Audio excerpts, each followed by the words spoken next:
Hey guys, it's Jamie, bringing you a special Thanksgiving episode of Recovery Inspired Hope. And I have with me here today, Johnna Cowart, and we are just kind of hanging out, talking about the amazing things that God has done in her life and her amazing recovery testimony. I have known you, golly, since the beginning. You were already here, right? Yes, ma'am. When is your sobriety date? My clean date is August the 9th of 2013, so I have a little over 7 years in recovery. Yeah. Awesome. So tell us a little bit about some things that you lost in your addiction. Well, in my active addiction, I gave away relationships, I gave away homes, I gave away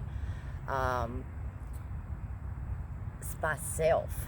You know, I gave away a whole bunch of things due to guilt and shame of some traumas that had happened during my life, during my active addiction. And so, you know, being able to reconnect and take ownership of what I had given away and know that, you know, it was my belonging that I had to find. Right. So when was the first time that you used substances? I've suffered from mental health and substance use since the age of about 14. It really took a spiral around the age of 19 when I found my father dead. And it kind of spiraled from there for like 20 years. Wow. Yeah. Wow. So what kind of things with mental health did you struggle with? Well, it was PTSD and ADHD. And so you were like self-medicating. I was self-medicating, and I used outside substances, of course. And then when that substance we could use and quit working, I related to the next substance on the list. Just kept trying to find the next solution to the next solution. Wow. And so you went through high school and everything. Did you go to college? Well, I went to technical school and I got my associates in cosmetology. Awesome. I didn't know that. That's awesome. Okay. And but I used throughout that whole process. So, but still graduated. Still graduated. Opened my own shop. We're talented. We can do that because I did the same thing. You know what I mean? I went to college. I got my associates in business science and psychology. The whole time. Graduated with a 3.2. You know? Yep, graduated and opened my own shop, and that's when the addiction kind of took over. You know, my substance use, I would like close the shop up at lunch and say gone to lunch at like 9 o'clock in the morning. Hide the restroom throughout the day, and needless to say, I gave that business away as well. So tell me, like, what happened that you decided to do something different? Well, my God stepped in. You know, it was divine intervention. Divine intervention. Yes. Same. Divine intervention took over. I was facing a 10-3. Wow. Yeah. And, oh my goodness. Wow. They offered me accountability courts. And so, you know, is that like DRC, like drug court, day reporting? Okay. Drug court. And, you know, like, everybody there had told me that I wouldn't qualify. You know, you're not going to qualify because I didn't only have a use problem. Right. I had a distribution problem as well. So, you know, they felt like I wasn't a good candidate for that program. And that night I hit my knees and I prayed to God that, you know, His will be done, whatever that may look like. And the very next morning they showed up and said, hey, we want you to come sit in on drug court today. And I was like, wow, you know, look at that. Yeah. You know. So you completed that successfully. Yep. Okay. It was an 18-month process. It took me about 20 months to complete it. They gave me a whole bunch of tools, coping skills, and also introduced me to 12-step program. Amazing. So that was kind of your pathway, the drug court and the 12-step. And coping skills is so important because I can totally tell you that was my issue, is I didn't know how to cope with anything. All I knew how to do was numb and cover up and stuff. Yes. Same thing I did. You know, for 20 some odd years.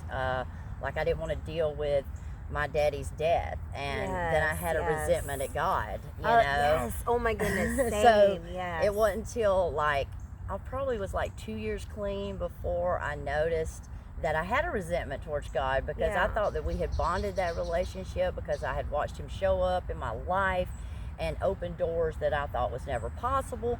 And then I was telling my story on a Friday night at a meeting down here, and it was like, wow, I have a resentment at God. Wow. And so you were able to work through that. Now let's talk about that for a minute, because I hear about this a lot. Okay. People having resentments toward God. And I did the same thing. My father passed away, and I ran for 9 years, had a huge resentment toward God. How did you work through that resentment? Well, for me, it was working the first, second, third step. I'm a 12-step program baby. And it was me being able to take acceptance of nothing happens in God's world by accident. Right. And being able to heal from the trauma that the death had caused in my life, and being able to take ownership of my part, because I blamed him for my substance use, because I didn't know how to feel. I didn't know how to deal with life. And so I blamed him for taking my daddy, because that was the only bond that I had. And he took that away from me. So, working through that was a pretty long process. And I didn't, like I said, didn't realize till around 2 or 3 years clean that, I had that resentment. Right. So there is hope to work through. Definitely. Right. And okay, so let's talk about your life today. Now you are went through the CARES program. Yes, ma'am. Right? Georgia Council on Substance Abuse. CARES, what number were you? 34, baby. CARES 34. The best one. Okay. We'll let her have it because it's her spotlight interview. Okay, and tell me a little bit about what does Johnna's life look like today?